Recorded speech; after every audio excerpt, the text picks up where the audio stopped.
Oh, udah cukup. Oke, selamat pagi semuanya. Suara saya jelas, gambarnya jelas. Sambil nunggu yang lain ya.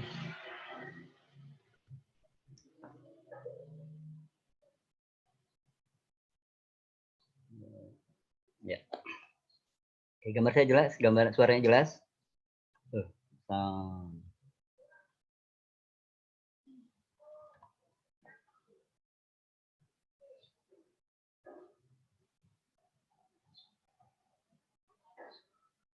Oke, sip. Semangat, Pak.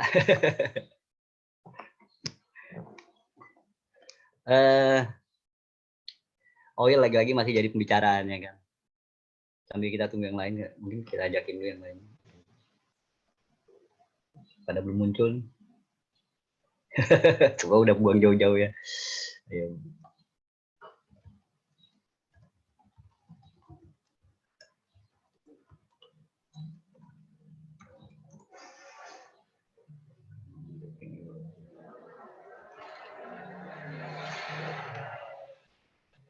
Lagi sini. Oke.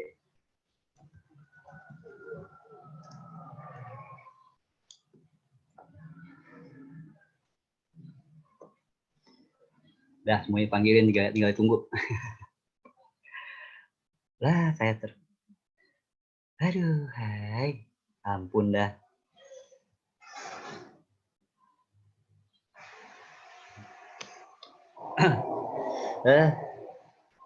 Tes suara lagi deh, suara jelas, gambar jelas. Tadi saya lupa, saya bikin, udah bikin dia auto record nggak ya?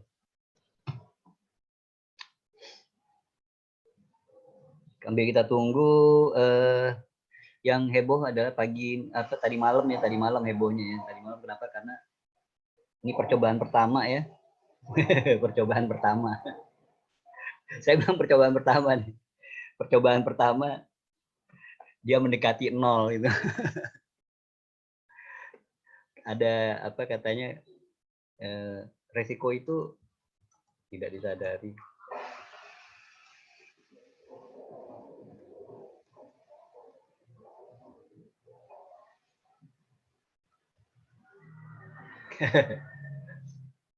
Baru kelihatan kan kita apa, sebagian besar kan ini problemnya trading oil ya. Kata oil itu sama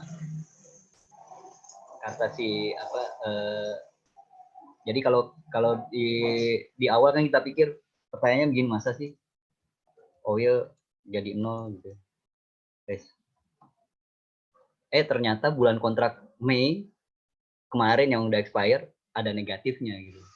Kemudian tadi malam dia bergerak lebih kencang lagi mengarah ke 0 gitu, walaupun akhirnya nggak sampai gitu, walaupun akhirnya terhenti di, saya malah nggak merhatiin oil tadi malam. Saya tadi malam malah nggak merhatiin oil, dia di 6 ya. Cuma sibuk menjawab pertanyaan oil tapi nggak ngeliatin oil. Jadi 6 dan kemudian mungkin hari ini pada kita semua akan dapat pemberitaan yang di forward sama Pak Dewo tadi pagi ya. Ini ya. Yang ngecropnya nggak pas. Ini sebenarnya udah didiskusikan, kita diskusikan lama ya, berhari-hari sejak oil nggak naik-naik. sejak oil mendekati rollover sebenarnya diskusi ini udah ada, yaitu apa yang akan terjadi bila harga minyak terus mengalami penurunan. Nah, itu kalau saya sering kebetulan ada teman saya, teman-teman yang juga trading saham, mereka mengingatkan saya soal ini ARB ya, auto.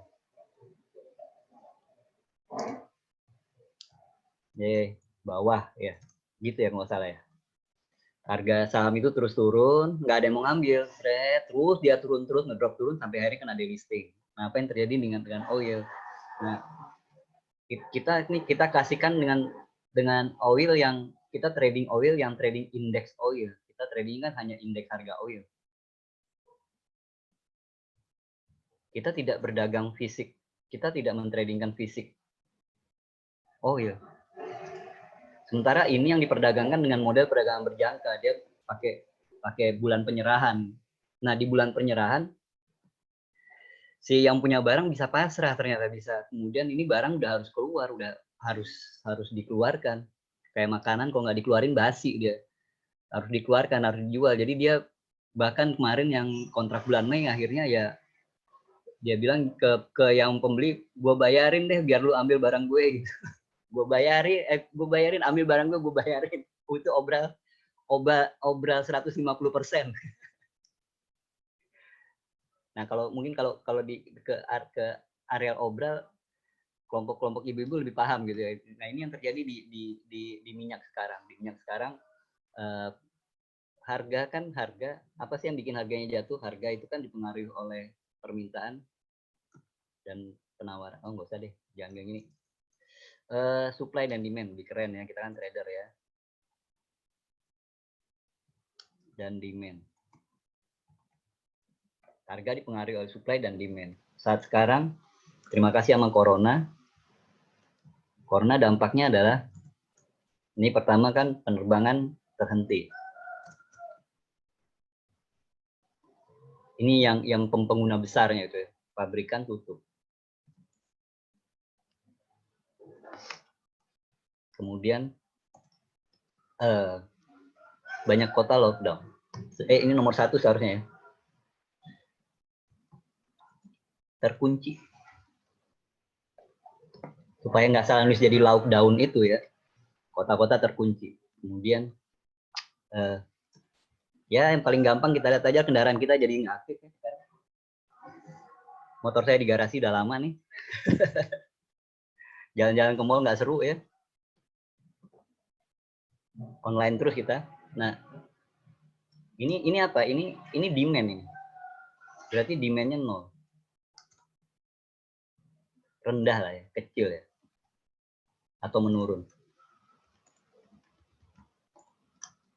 Nah, supply, dari sisi supply, minyak itu problemnya satu. Begitu dia dibor, keluar minyaknya, dia nggak akan berhenti.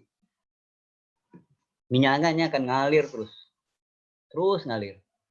Bahkan kalau ditutup kerannya, itu seperti kalau kita punya keran di wastafel yang rusak, ditutup udah keras tapi airnya tetap netes terus dibiarin sepanjang malam, tiba-tiba kalau ditampung 1 bak penuh juga itu airnya. Nah, ini juga terjadi di minyak. Itu supply-nya terus naik. Supply kan terus naik. OPEC kemudian kasih solusi, ya udah kita pangkas produksi. Pekerjaan pangkas produksinya ya dia kurangi ini aja sih. Ya mereka sih sedotannya nggak akan kurang, tapi yang dilepas ke pasar diturunkan. Tapi kayaknya itu baru akan terjadi mulai 1 Mei, artinya sebenarnya bukan untuk kontrak penyerahan bulan Mei Juni, tapi untuk pengiriman bulan Agustus. Jadi tadi di berita di CNBC ya yang TV itu ada wawancara dengan trader di NYMEX, New York Mercantile Exchange, dengan di CME kayaknya NYMEX masih tutup. Di CME dia bilang salah satu cara untuk menormalisasi harga sekarang adalah ya lupakan kontrak Juni Juli, katanya, kita bermain di kontrak Agustus. Jadi artinya kalau gini ya Juni Juli mungkin harganya habis. habis beneran. Ada peluang harganya habis. Ada peluang harganya habis. Ini jadi apa ya? Buat kita yang dari kemarin kita pikir oil nggak akan habis harganya. Jadi kita buy aja kalau harga di 20 berarti buy dengan resiko 20 sampai 0. Berarti kalau pakai 0,1 cukup 20 juta, siap setor 20 juta, ambil 0,1. Nah, tahan aja sampai siapa tahu ya, masa sih harga minyak habis gitu kan, karena motor dengan mobilnya masih ada, cuma mesinnya mati semua. Kemudian sekarang resikonya ada depan mata. Dan kemudian bagian yang kita hilang dari kemarin kita pikir resikonya cuma itu satu-satunya, yaitu harganya jadi habis.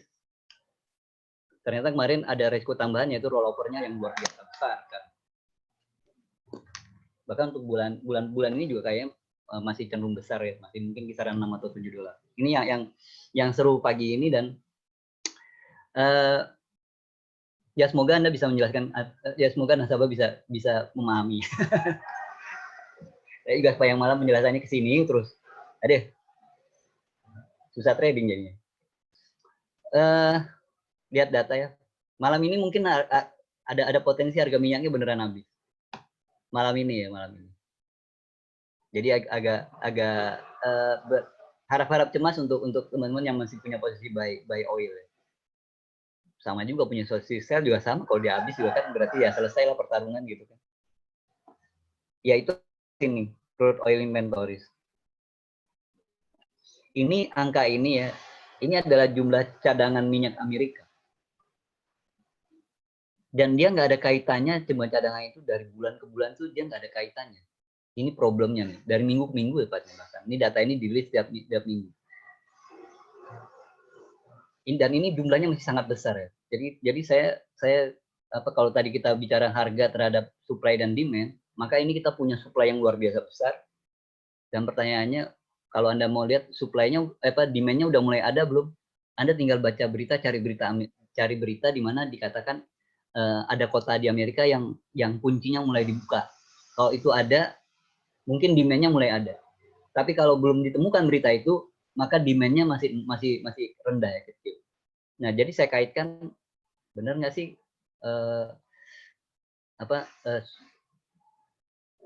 supply minyak itu mempengaruhi gitu ya. Nah ini cadangan minyak Amerika, lihat. Ini yang terjadi terakhir ini ya. Cadangan Amerika terus membengkak gitu ya. Naik terus. Apa yang terjadi dengan harga minyak? Tuh. Harga minyak terus turun. Sebelumnya enggak. Normal, karena ya walaupun cadangannya naik, tapi demand terhadap minyak dunia masih ada. Ini demand-nya hilang terus. Turun dia jadinya. Bahkan kalau OPEC ini nggak berdaya sekarang. Dia cuma mengatur supply nggak bisa dikendalikan sekarang. Supply-nya terus ada, pembelinya yang nggak ada. Kapan pembelinya bisa ada? Ya, kalau penyebab hilangnya pembelinya hilang. Si coronanya hilang, ya mungkin pembelinya akan muncul lagi. Gimana mendeteksinya? Kita bisa lihatnya dari, saya suka ngeliatnya dari Dow Jones aja.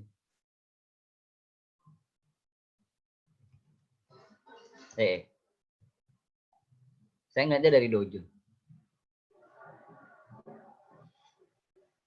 Kenapa pakai Dow Jones? Karena Dow Jones ini kan indeks harga saham gabungan di Amerika yang boleh bilang jadi kiblatnya dunia investasi gitu. Di Dow Jones kan ada saham-saham industri, di industri ada mesin, di mesin ada penggunaan minyak. Kalau Dow Jones-nya masih terus turun, ya kita belum bisa lihat minyaknya naik.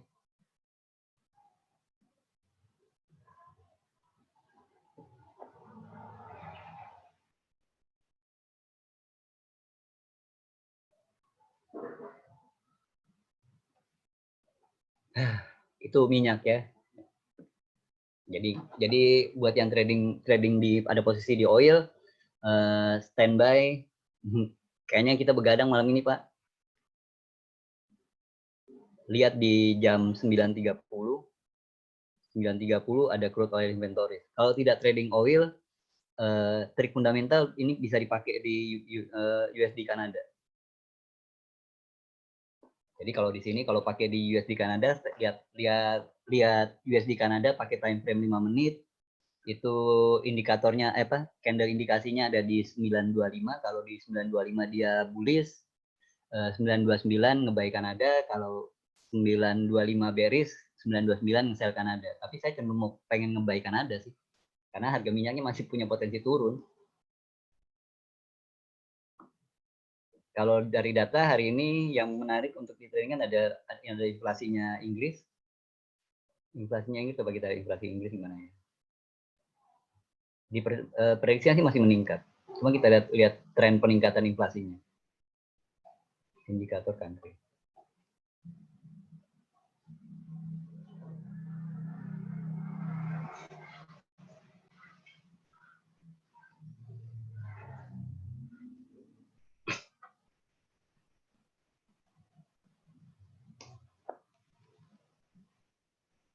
Ya, judulnya kalau yang trading oil hari ini ya harap-harap emas gitu.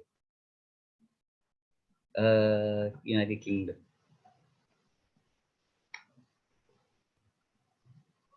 Kalau nge-sell, sell-nya udah mulai limited sekarang. Potensinya udah mulai limited.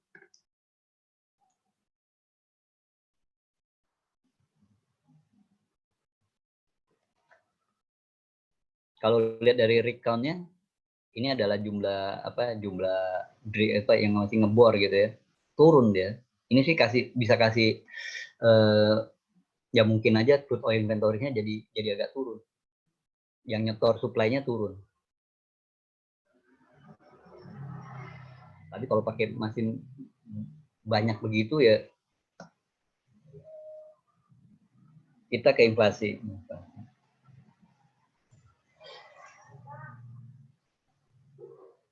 Jadi daripada oil ini aja lah, scalping di forex aja deh, nggak pusing, harganya nggak nol. Bisa nggak di forex nol? Bisa Pak. Pernah ada Pak, mata uang yang jadi nol. Hilang dia dari peredaran. Itu gara-gara euro tuh. Banyak mata uang jadi nol. Negara-negara anggota Uni Eropa yang mengalihkan mata uangnya ke euro ya jadi hilang, jadi nol. Contohnya yang Jerman ya, Deutschmark dulu. Dulu ada Deutschmark, sekarang nggak ada kan. Nah ini inflasinya si Inggris, saya lebih enak mungkin ngeliatnya pakai ini, pakai line chart ya. Kalau candlestick nggak bisa dia, karena nggak ada high low-nya.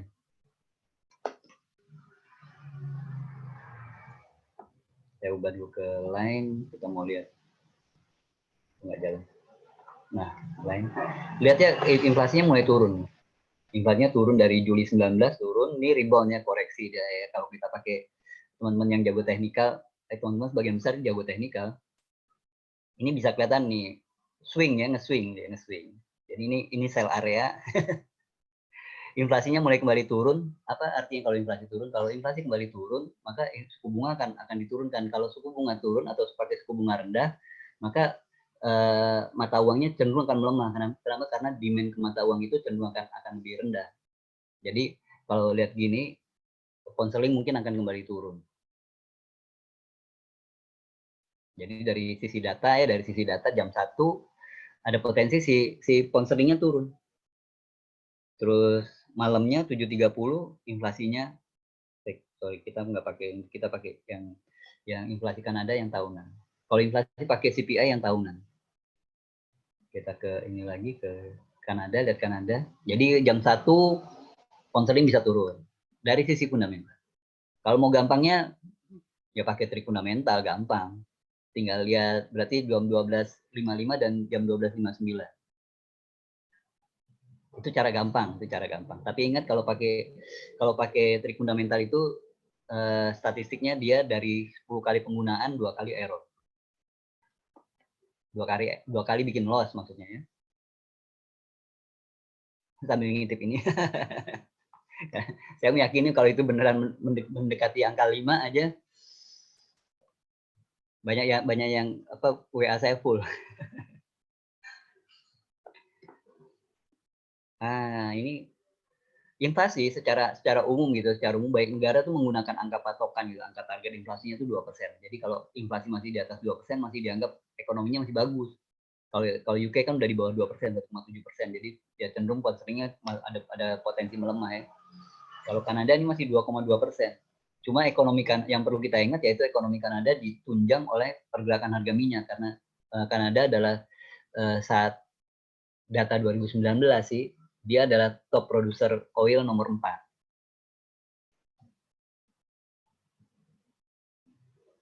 Ini salah satu penyumbang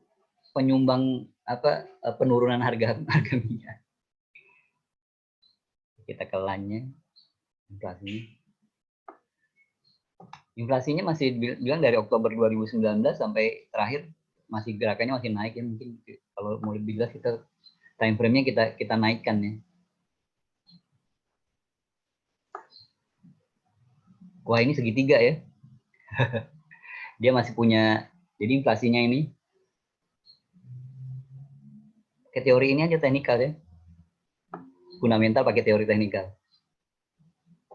Masih punya tren kenaikan ya, kenaikan inflasi. Kalau dia punya tren kenaikan inflasi, dia masih punya kecenderungan untuk mata uangnya menguat. Artinya Kanada bisa nanti malam kalau rilisnya masih sama sih, angkanya masih sama, masih 2,2%, ya dia masih punya kecenderungan untuk melemah ya kan, menguat Kanadanya. Jadi USD Kanada bisa turun nanti malam jam 7.30. Kemudian kecuali kalau rilisnya kemudian di bawah 2. Kalau di bawah 2 terbang Kanadanya. Kan breakout ya dari sini, breakout dari trend line ini kan. USD Kanada bisa terbang deh jadinya. Oke, lagi ke data lagi sebelum kita ke teknikal. Jadi mau trading hari ini yang menarik jam 1, jam 7.30, terus jam apa sih kurangnya? Jam 9.30. 9.30 kalau tidak trading oil, tradingnya di USD Kanada. Kalau pakai trik fundamental lebih pasnya di USD Kanada. Kalau di crude oil di USD Kanada kalau pakai trik fundamental itu dari 10 kali 1 kali dia salah. Ini untuk dari sisi data ya. Kalau dari sisi fundamental kita bisa bersiap-siap untuk trading jam 1, 7.30 dan jam 9.30. Bagian dari enaknya pakai fundamental yaitu ya kita bisa pikirkan kita bisa mempersiapkan waktu untuk tradingnya. Kalau pakai teknikal kan nggak bisa ya, kita nonton kita plototin terus dia. Nih kita ke bagian ini, kita ke bagian teknikal, bagian yang teman-teman pada jago semua, mungkin lebih jago dari saya. Kita mulai dari saya serahkan ke teman-teman deh maunya pair apa yang mau diperhatikan. Langsung ke chat aja. Saya mencemaskan emas sebenarnya. Kenapa saya mencemaskan emas? Karena emas juga salah satu ciri ya terjadi krisis moneter. Si minyak kan nama lainnya kan black gold ya, emas hitam ya kan, emas hitam. Nah, kalau si yang bagian yang kuningnya emas. GBP JPY, oke, sip. Ya Pak, bentar Pak ya, GBP JPY. Oh, saya ada ternyata. GBP JPY, ini keren nih gajah. Kita ke daily-nya dulu. Saya buang dulu analisanya. Tarikan semalam yang saya buang maksudnya. Kalau kita lihat ya, kita lihat begini. Saya kan nggak ke GJ, jadi kita lihat di sini ya. Areal ini nggak mampu dilewati ya, kemudian dia turun. Setelah turun dia kemudian naik nih. Jadi kalau gini turunnya adalah tren, naiknya adalah koreksi. Kemudian koreksi terhenti dan kesannya harga kembali melanjutkan trennya. Jadi di sini secara umum peluang dia untuk turun jauh lebih besar daripada dia bergerak naik. Kenapa? Kemudian kita pakai yang teori yang banyak dipakai orang, dibanyak dipakai oleh trader ya. Oke, ini kita ukur berapa persen sih koreksi ini. Dia sempat mengarah ke 61,8%, tapi ya koreksinya seakan-akan ya ini terhenti di 50%. Ada dua level yang sangat diperhatikan kalau pakai teori Fibonacci dasar ya, Fibonacci dasar, karena penggunaan Fibonacci itu banyak sekali, ada macam-macam aliran Fibonacci. Saya pakai yang dasarnya aja, yaitu di 61,8% dan 50%. Ini dua level ini kan sering disebut sebagai golden level of Fibonacci ya. Nah, kalau kayak gini kesannya koreksi itu terhenti di 50% dan tren berlanjut ya. Tren sebelumnya berlanjut. Jadi ini tren turun, koreksi, trennya lanjut lagi. Tapi ini bukan area untuk kita trading. Karena kalau pakai trading di sini, apalagi ini di GBP/JPY yang range hariannya lumayan ya. Saya ke yang ini hapus lagi. Nah, ini saya besarkan karena dia kayaknya kecil banget. Saya besarkan. Saya pakai support resisten aja ya. Candle terakhir saya abaikan.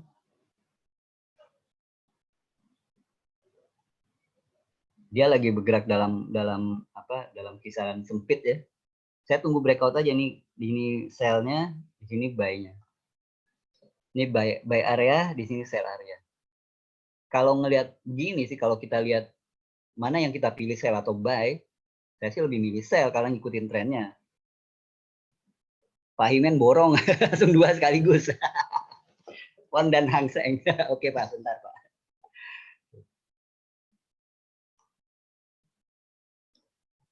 Fee-nya lebih tinggi nih Pak. PR-nya 2 soalnya.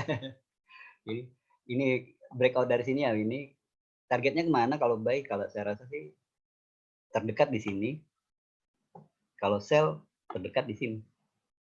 TP itu TP ya. Ya stop lossnya tinggal pakai sisi sebaiknya. Kalau breakout dari support ya resisten jadi SL, kalau breakout dari resisten support jadi SL-nya.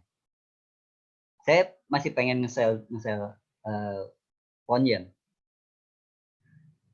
Inspirasinya dari daily tadi, karena dia baru belok ini ya. Coba dia baru belok begini. Tapi lagi beloknya. Jadi saya cenderung mau nge-sell saya cenderung mau nge-sell Ponjen. Ini gara-gara Pak Himen. Oke, saya skip saya belokkan ke Pon. Ini kemarin ya. Hapus dulu.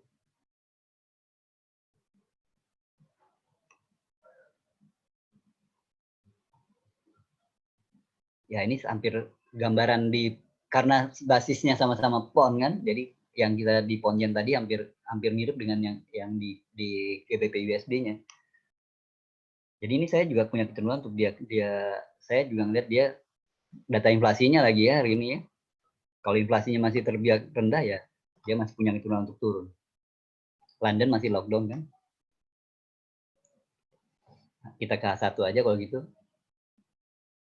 Saya besarkan. Saya pakai teori sederhana aja, saya nggak pakai indikator aneh macam-macam gitu ya, nggak pakai ini. Candle terakhir saya abaikan. Kayaknya dia sekarang punya range-nya masih sempit ya Pak pagi ini. Saya pengen lihat dia breakout dari support. Ya soalnya dia masih kelihatan turun, ini istirahat dulu dia istirahat. Nah, jadi masih punya kecenderungan untuk kembali turun. Hang Seng Dow-nya masih turun, Hang Seng masih turun.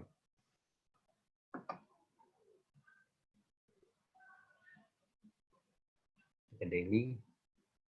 Tuh. Ini kalau kita ukur, dia mulai jatuh lagi kan dari sini. Nah, berhenti di kisaran 50%, 50% dan 61% tuh. 61,8% ya. Teori bilang itu golden level Fibonacci. Terus khususnya di angka 50. Hampir semua pair itu tertarik dengan angka 50. Diskon 50% juga menarik minat kan. Nah, ini kalau gini ya menurut saya sih dia masih punya kecenderungan untuk kembali turun. Tapi ini bukan timer untuk trading.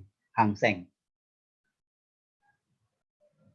Hang Seng ini kalau buat saya sih nggak seru buat analisa sih, lebih seru untuk ceklik-cekliknya gitu. Jadi saya coba aja nih. Candle terakhir saya abaikan. Saya mau sell itu. Saya niat banget pengen sell. Tapi saya nunggu breakout.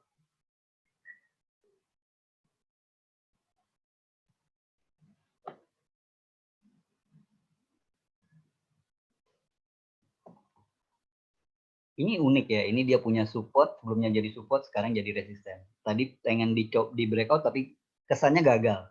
Cuma kalau menit 59 kelewatan ya breakout. Breakout ini ya, biarpun saya pengen nge-sell ya, saya akan klik buy stop loss-nya di sini. Kalau sell, stop loss-nya kayaknya agak jauh kalau nge-sell. Kalau lihat begini ya, lihat kondisi gini, lebih enak sebenarnya nge-buy, karena resikonya lebih kecil. Cuma Hang Seng ya nggak baik untuk di hold lama-lama kan gitu. Kalau menurut saya ya, Hang Seng nggak menarik untuk ambil posisi terus di hold gitu, kayaknya nggak asik. Lebih tepat untuk yang adu adrenalin gitu ya.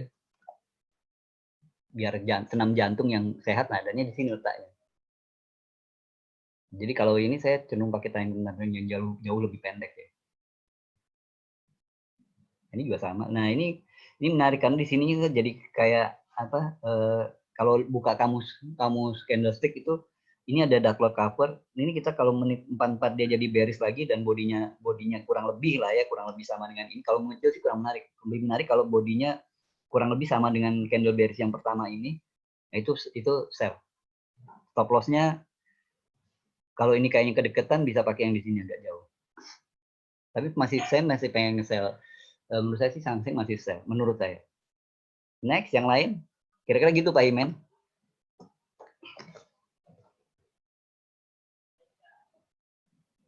Yang lain? Tadi udah pon. Oh, tadi saya pengen gold. Saya pengen nge-sell nih. Cuma yang menghalangi saya untuk nge-sell adalah dia sekarang punya support yang luar biasa ya. Supportnya bikin mantunya tinggi juga tuh. Terus jadi ini kesannya naik, mau turun gagal sini plop, bayarnya muncul di sini balik lagi ke atas. Kita ke K1 aja. Besarin karena kayaknya kecil banget itu ya. Nah, ini saya candle paling kanan saya kalau mau pakai super resisten saya begitu ya, candle paling kanan saya abaikan. Oh maaf Aussie sebentar ya Pak ya, saya kesini dulu. Saya punya resisten di sini. Terus ini deket. Nah, ini deh. Breakout dari support ya saya nge-sell. Saya mau nge-sell kalau begini. Resikonya lebih kecil Pak daripada nge-buy. Aussie tadi pagi ada data kalau misalnya 8. Wih. Kita ke daily-nya dulu. Ini juga sama ya. Apa ya? Kalau kita bilang dia jatuh dari sini, jatuh kemudian ini jatuhnya tajam banget, mantul. Cuma dia punya apa higher low-nya ada ya. Saya ukur aja dulu dari sini dulu. Saya ukur turunnya. Mestinya sih itu udah pakai ekstensi itu 70. Nah, kalau pakai pengukuran begini 61,8% berhasil di breakout ya, berhasil breakout. Sekarang dia lagi retest. Dia breakout, dia retest. Kalau hari ini kembali jadi bearish, jadi bullish ya ini ke sini. Tapi kalau jadi bearish ke sini.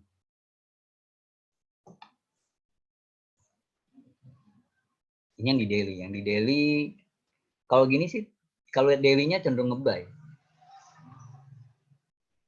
Kita lihat ke time frame yang bisa dipakai buat trading. Kalau daily itu menurut saya sih nggak sehat untuk pakai trading, Mbak. Resikonya lebih besar. Ini kayaknya ada data barusan nih. Adakah?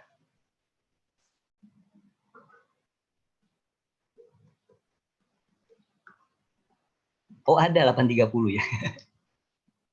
Oke. Kalau gitu saya pakai yang 30 menit deh. 8.30. Pengen lihat efektif nggak ya? Sebentar Pak, saya mau lihat apa? Ini bukan 8.30, ini jam tambah 4, 905 barusan. Nggak ada data, tiba-tiba dia naik. Ini deh. Ini super resisten boleh. Paling kanan saya abaikan. Saya punya resisten di sini. Saya punya resisten di sini. Sebenarnya saya juga punya resisten di sini. Yang ini kayaknya bakal di breakout ya. Jadi saya nggak tarik lagi. Punya di sini dan satu lagi ada di sini. Nah, ini dasarnya dari sini bukan dari sini. Jadi candle kanan ini saya nggak lihat gitu. Saya tutup ya, nggak mau lihat. Saya tarik dari sini terus kan dia dekat ya sayang. Dia kan karena dia dekat. Jadi kalau awalnya saya tarik dari sini. Kita carinya dari candle paling kanan, dari sisi kanan ke kiri, tarik terus, tarik ini begini, terus lagi gini, ini kan dekat ya, dua ini kayaknya dekat, jadi bisa terbuang. Dua ini pengertian dekatnya itu kalau kita masuk ke harga bergerak selanjutnya bisa keluar nggak? Itu kan nggak bisa keluar ya. Nah supportnya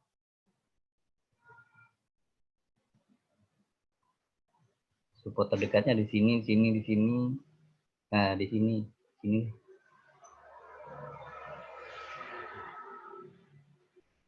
Kalau aja dia ini berapa sih? Itu Aussie itu kadang-kadang panjang tapi pipnya nggak banyak. Tuh kan cuma 2. Oke. Jadi kalau dia menit 59 masih berada di atas resistance ini masih baik area TP-nya dekat tapi di sini. Kemudian kalau dia malah peluangnya kecil sih, dia breakout dari support ya sell. Next. Semoga bantu ya Pak ya. Saya analisanya gitu-gitu doang sih.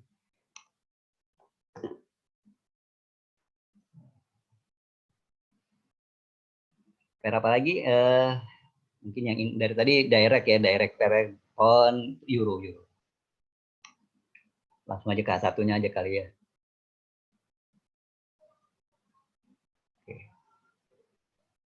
Sama ya, saya pakai teori yang sama aja lah, pakai yang gampang aja. Ini kalau ini candle paling kanan diabaikan.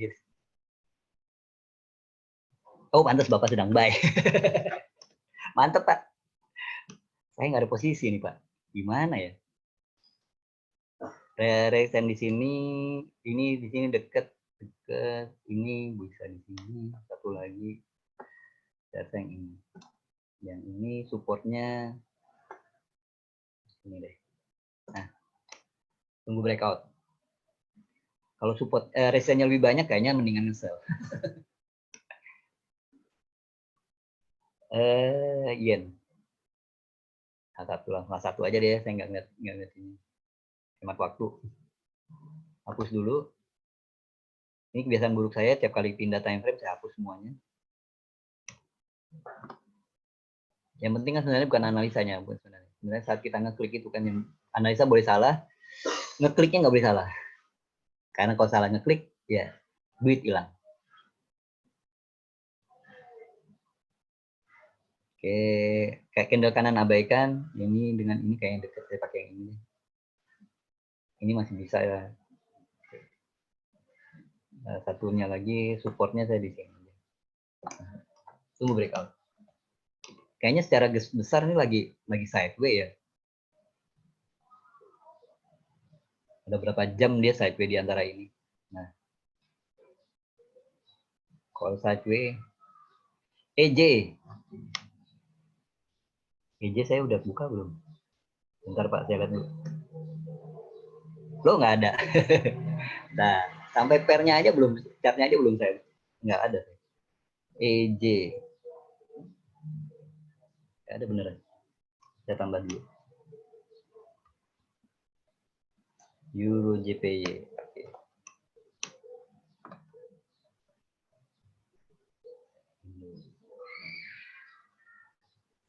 Nah, ini benar-benar fresh nih, saya nggak lihat Euro Yen nih. Nah, ini udah satu. Buang dulu ini.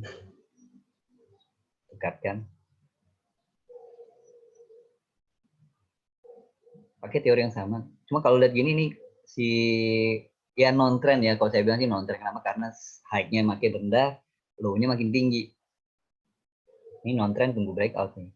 Saya pakai persisten, candle paling kanan diabaikan, yang ini dekat kayaknya ini. Yang ini dekat saya rasa. Oke. Ya, saya nunggu breakout aja Pak. Ini lagi sideways ya Pak jam segini. Kecuali ada yang keseruan di yen, ini bergerak euro atau yen. Kalau euro mungkin dia baru seru sekitar jam 1-an kalau gini ya. Jadi sampai gitu kita nunggu. Oke, saya nggak terbiasa pakai pending order, jadi ini saya rancang untuk saya ngeklik ya, klik manual. Kita jam 1-an nih kayaknya Pak. Next, apa lagi?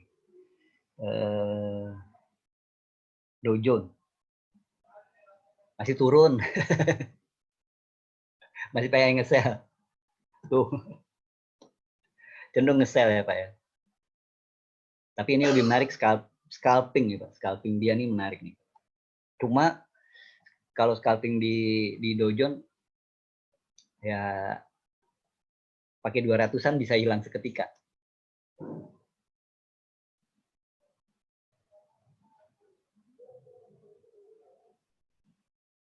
Oh iya, masih mengarah ya. Ini cuma retrace sedikit nih, masih mengarah, masih mungkin aja balik ke sini lagi. Low-nya yang di 6 itu ya, 6.61. Pedagang udah kasih warning Pak, harga 5 dan harga 00.01. Aduh. Oil. Terus kalau kita lihat di CME-nya, pedagang di CME itu sekarang udah fokusnya udah nggak ke bulan Juni Juli Pak. Mereka fokusnya ke Agustus, penyerahan Agustus.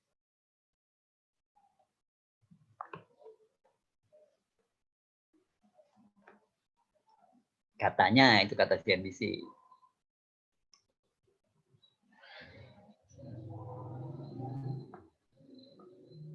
Jadi kalau lagi kusut di oil, saya rasa sih alternatifnya sekarang menariknya ke pair yang lain gitu, pair selain komoditas ya.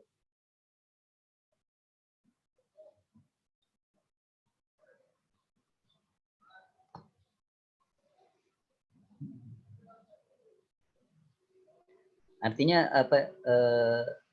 Kalau sekarang di kondisi sekarang yang kita tradingnya gaya trading cepat, Pak. Jangan lama-lama nahan posisi, hilang dia.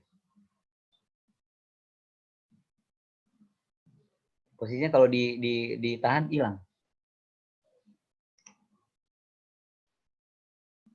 Jadi kalau di trading itu saya suka bilang begini ya, saya suka tulis apa, semakin lama di pasar resiko naik, semakin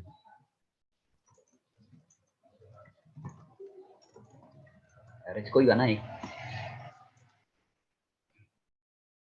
Makin lama kita tahan itu bukan profitnya yang muncul, risikonya muncul. Ya contohnya itu yang trading gold ya, trading oil. Waktu kita rame-rame nahan dia di 20-an, muncullah roll over ya, resikonya muncul. Sekarang resiko keduanya muncul, harganya mungkin 0 ternyata. Nah, resikonya jadi muncul sekarang.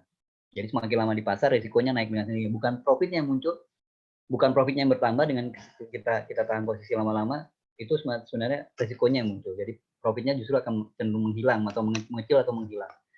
Kalau semakin sering keluar masuk ya juga gitu. Itu kan kalau kelemahan dari metode scalping kan itu ya.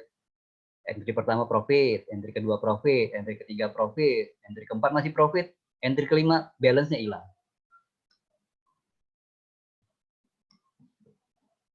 Jadi di apa ya? Jangan terlalu bernafsu juga. Ingat kan itu ya Pak? Einstein itu kan ternyata trader ya. Itu kan dia tulis kan sama dengan MC kuadrat kan. Kalau tradingnya pakai emosi, terlalu semangat ya. Semangat itu juga emosi kan. Trading terlalu bersemangat, MC-nya kuadrat. Next, ada lagi yang mau dipantau itunya, dianalisa pair-nya. EJ udah, Aussie udah, Gold udah, Yen juga tadi udah. Apa lagi? Hang Seng udah, Dow Jones udah. Saya jarang lihat ada teman yang trading Nikkei sih. Nikkei juga ngikut. Ini diam-diam menghanyutkan nih kalau Nikkei. Tapi dia pelan-pelan turun. Kalau ini pelan-pelan turun, sahamnya Jepang dibuang, sell saham by mata uang biasanya terjadi gitu. Jadi bisa terjadi tuh Nikkei turun, Yen-nya juga turun.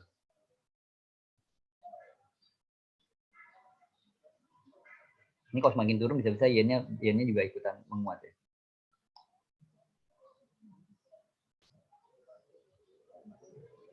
Ada lagi? Jadi saya review ulang. Kalau yang oil, ini langsung aja saya yang oil karena sebagian besar perhatiannya ada di situ. Ini jadi berita di mana-mana gitu ya, di mana-mana jadi berita. Hati-hati dengan data nanti malam, ada jam 9.30 ada crude oil inventories Amerika, dan prediksinya masih juga banyak ya. Kalau ini terjadi banyak, bisa jadi ya resiko trading oilnya akan muncul. Ya semoga aja enggak gitu ya, semoga aja ini secara goib jadi minus. Nggak bakal. Kalau ini jadi minus, wah minyak aman Pak. Cara menentukan support terdekat, syarat breakout. Kemudian bagaimana caranya, targetnya di mana? Mantap nih pertanyaannya. Mantap pertanyaannya Pak. Oke.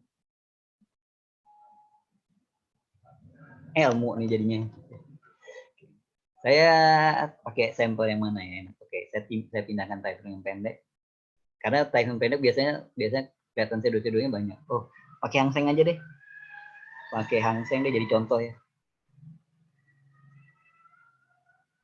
Saya bersihkan analisanya.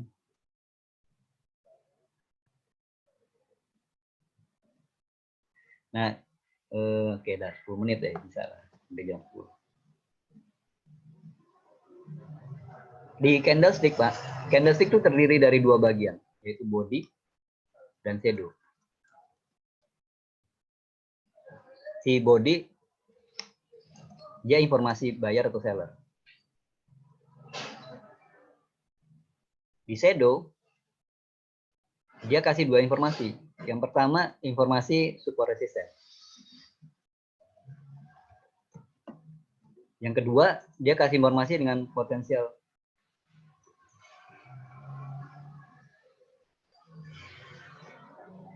target movement. Kemana kira-kira harga akan bergerak selanjutnya gitu. Nah, ini dia tuh saya tutup.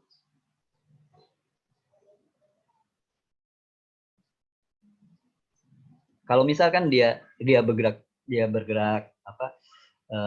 naik dari turun kemudian dia bergerak naik.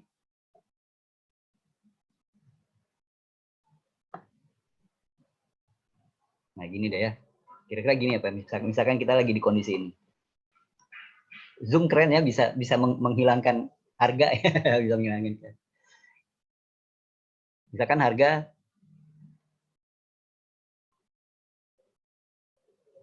kan lagi turun, kemudian dia kemudian mulai bergerak naik gitu ya.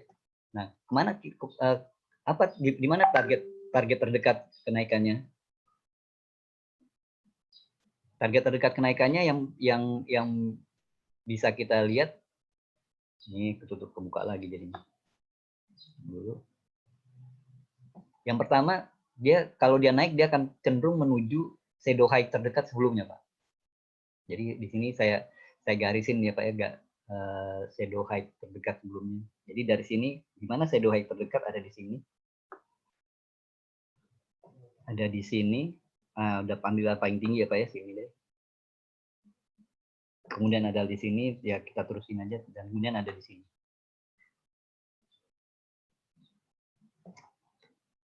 Ini dan di sini juga kan sebenarnya ada ya Pak ya. Jadi kalau dia kemudian bergerak naik, dia pelan-pelan akan menuju shadow itu. Dia terus mengarah gitu ya, mengarah ke arah shadow terdekat sebelumnya. Nah, ini kalau kita punya misalkan, jadi sederhananya ya, kalau kita ambil posisi buy, misalkan kita ambil posisi buy, maka si SL-nya berarti shadow low aja. TP-nya shadow high. Kalau lagi nge-sell,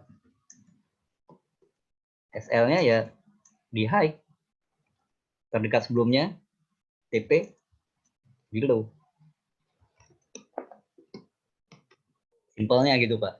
Ini nggak pakai di luar, kalau mungkin Bapak pelajari soal swing trade yang make atau Bapak pakai Fibonacci dengan Fibonacci retracement dengan kemudian TP-nya biasanya diletakkan di Fibo expansion ya, pakai Fibo expansion itu jadi TP-nya. Ini pakai candlestick buta kayak gini aja bisa. Jadi pakai shadow-nya aja. Terus sekarang dia jadi support resisten. Gimana cara mencari support resistennya? Oke.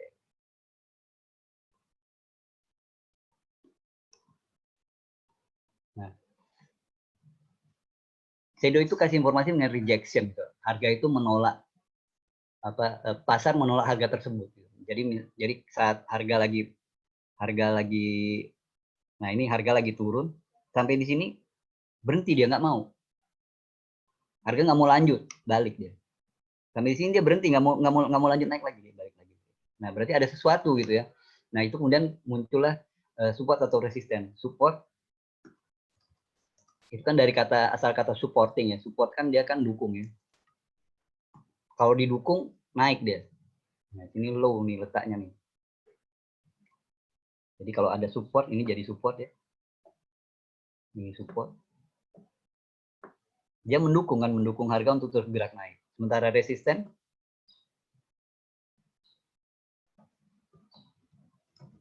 ini dari asal kata resist ya, tuh resist, dia menahan.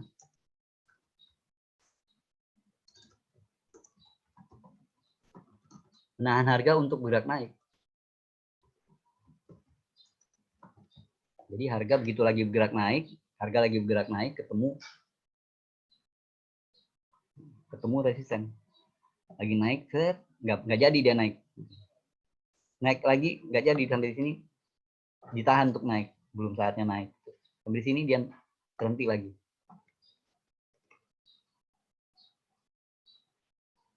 Kayaknya saya udah bikin tutorialnya di channel saya sih. Tapi saya ulang aja. Nah, untuk menggambarnya kita pakai tool yang ini. Saya nggak pakai, ini bukan trend line. Kalau trend line itu garis yang garis bantu untuk menunjukkan tren.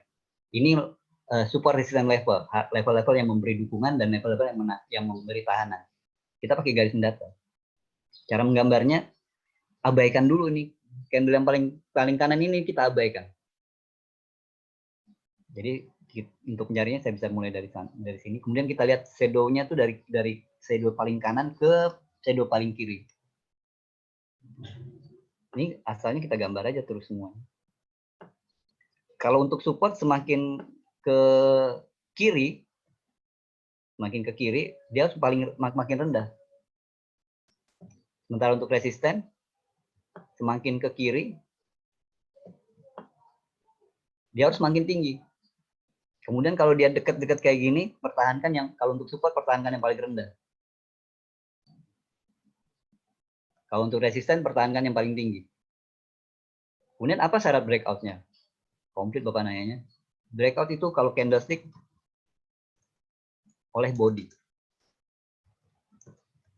Jadi bukan soal berapa pipsnya, tapi secara visual. Nah, candlestick itu kan Dia kan fungsinya, salah satu fungsinya pemberi visualisasi harga. Iya harga, pergerakan harga ya.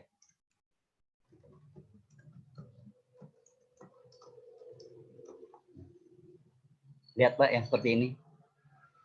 Jadi kalau bodinya terlihat memotong support atau resisten, jadi lihat bodinya nih, bodinya. Maka kalau gitu kita ada tambahan, yaitu soal time frame, closing dari time frame-nya. Karena si body dibentuk oleh harga open dan harga close dari time frame tertentu.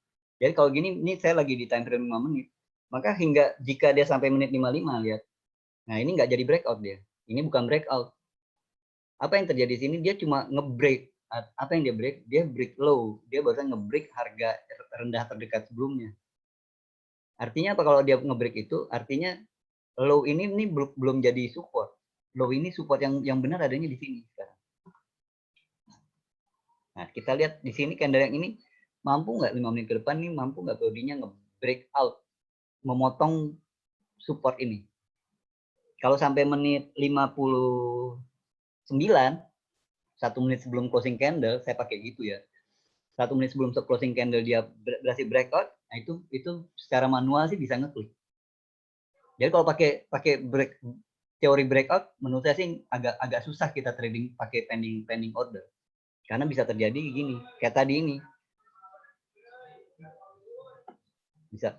Bisa terjadi pending order kita kena, harganya balik lagi ke atas.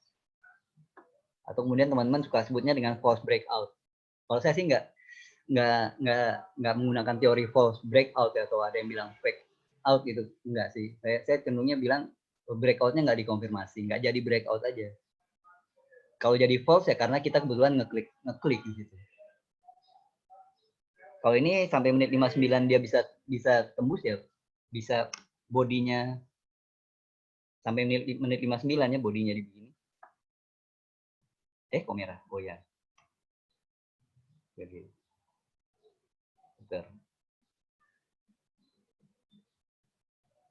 kalau bodinya jadi begini, nah ini breakout kalau begini, menit 59. Tapi kalau ini kan kayaknya enggak ya. Nah ini, lihat. Saya tadi tarikannya berdasarkan ini, bukan berdasarkan shadow yang terakhir, tapi candle ini. Lihat. Saya nariknya tadi dari shadow yang ini. Ini pasar kayaknya ngeliat tarikan saya gitu. Nolak dia. Ini support, berarti benar supportnya. Oke. Kira-kira gitu, Pak.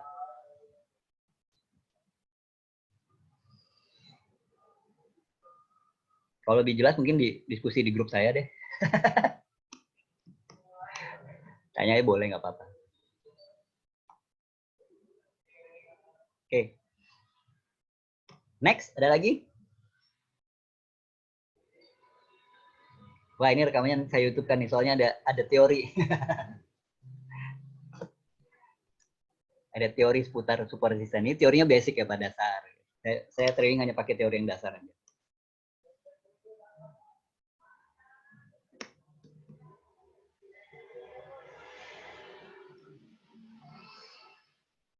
Dasar, benar-benar dasar. Dasar banget. YouTube-nya saya lupa linknya, Pak. Bentar, Pak.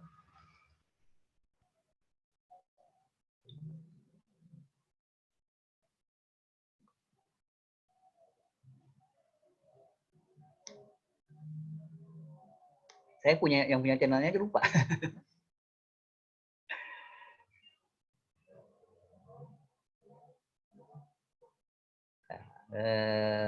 My channel. Oh itu Pak, trader tangguh. Nah ini.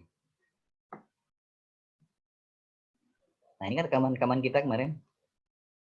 Morning briefing, kemudian ada juga rekaman trading bareng. Juga ada rekaman yang trading bareng dengan grup saya. Saya masukin sini semua. Yang kebetulan lagi ada teorinya, saya suka masukkan.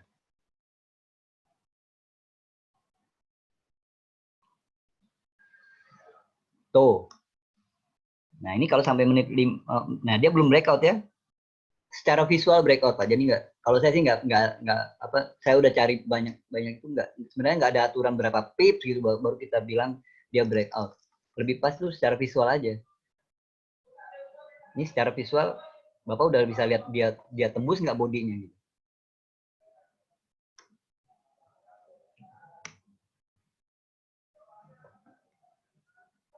Belum ya?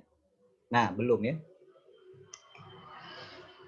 Waktu bicara lagi di sini nih. Ini udah makin kritis kan berapa detik ya? Nah, ini nggak breakout.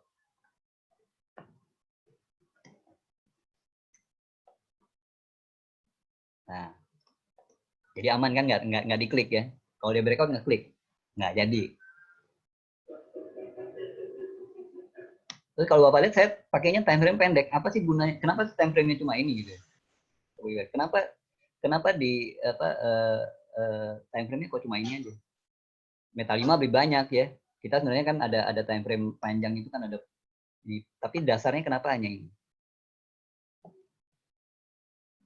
Ini katanya, kata developernya nih, ini kata developernya dari MetaQuote, ini anjuran ya untuk menahan posisi. Berapa lama waktu kita menahan posisi yang error? Kalau benar sih nggak ada tuntunannya. Kalau benar tuh nggak ada tuntunan, mesti tahan berapa lama, sepanjang benar ya bisa ditahan. Tapi kalau salah, berapa lama kita harus tahan? Nah, ternyata mereka kasih clue dari situ. Bisa di time frame manapun Pak, pakai breakout. Berarti kalau Bapak pakai H1 sampai menit 59. Kalau pakai M30 antara 29 dan 59 sampainya itu dia mesti trade breakout. Nah, kalau jadi aturannya begini, kalau di kata si developernya, bukan kata saya nih. Dia bilang look to the right. Lihat ke kanan katanya. Maksudnya gimana? Kalau entry di M5, sebelah kanannya apa? Sebelah kanannya kan M15. Jadi hold atau perhatikan 15 menitan. Lihat posisi Anda 15 menitan. Floatingnya membesar nggak? Kalau floatingnya membesar, pikirkan sesuatu. Kalau entry di M15, ya berarti holdnya 30 menitan. Kalau Bapak pakai H4,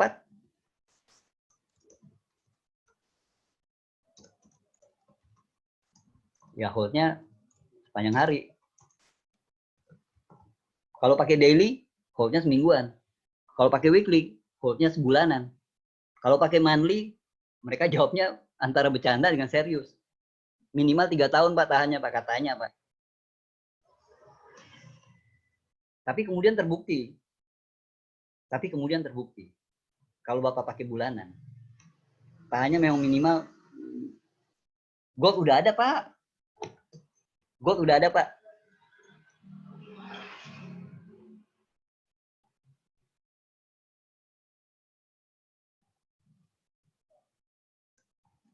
Gold. Udah ada tadi Pak. Oh kan udah ada garisnya. Berarti udah ada. Kebetulan bukti time frame-nya tuh adanya di gold. Saya hapus ya Pak ya. Saya lagi pengen nge-sell sih Pak.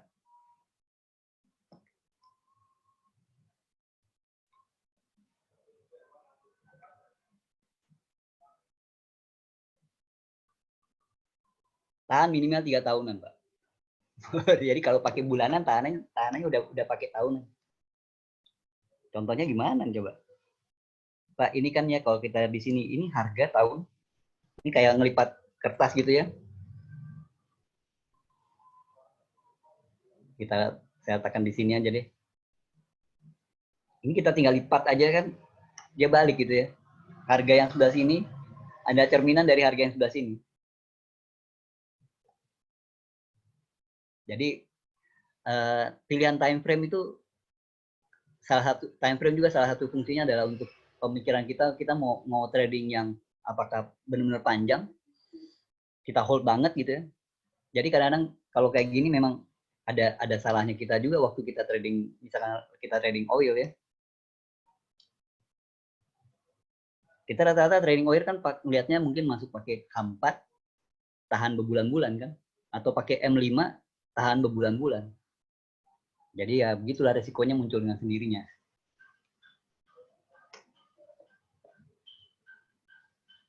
Oke, ada lagi yang mau tanyakan Pak? Silakan. Kalau nggak ada, kita akhiri sampai di sini. Mungkin kalau mau ditanyakan lagi mungkin bisa pakai yang di WA aja ya. Oke. Ada lagi yang mau tanyakan? Kalau nggak ada, kita akhiri sampai di sini. Terima kasih semuanya. Selamat pagi. Assalamualaikum warahmatullahi wabarakatuh.